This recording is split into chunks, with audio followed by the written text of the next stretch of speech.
I study environmental municipal environmental policies or sustainability policies, in particular as it relate to birds and bird safety. And one of the things that is curious to me is you have cities or you have counties or states that have a sustainability action plan, but it doesn't include a bird safe lens. It doesn't include, it only goes, oftentimes sustainability is only defined in terms of energy savings or natural resource savings, like water reductions and things, and that a green or sustainable building is like an energy efficient, doesn't have that much burden on resources.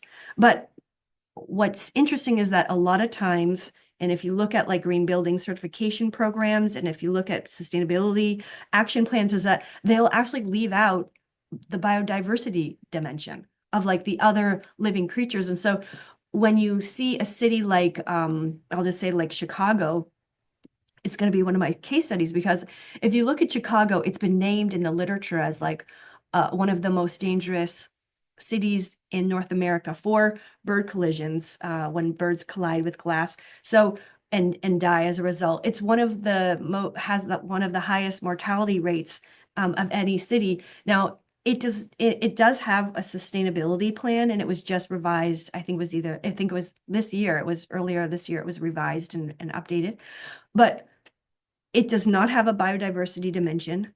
It does not have a mandatory bird-friendly building policy, but it's a sustainability plan. So I think that's one of those places where it falls short of like how we are willing to, or how we're able to fully understand what it means to be sustainable. And I realize that word is a loose word. It doesn't have a fixed definition. There's sort of like a working definition, but it's like not very complete, I feel like. But the fact that biodiversity is only now entering the conversation, like in the last few years, that it needs to be an important and critical dimension of sustainability. I think that shows that in our environmental commitments and the way that we see the world is like, we're trying to be green, we're trying to be sustainable, but then we're only understanding that in a way that's limiting. We're not seeing that in the fullest expression of like what it could or should be in order to protect the more than human world and also protect ourselves.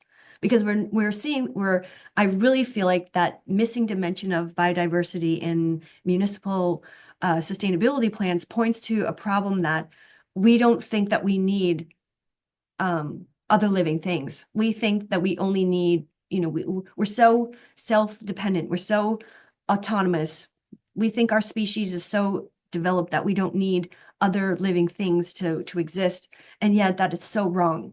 Like the literature and the research keeps showing us over and over again that our physical health, our mental health, our spiritual well-being, it suffers as a result of not seeing ourselves in communion with, or seeing ourselves in relation with, the more than human world.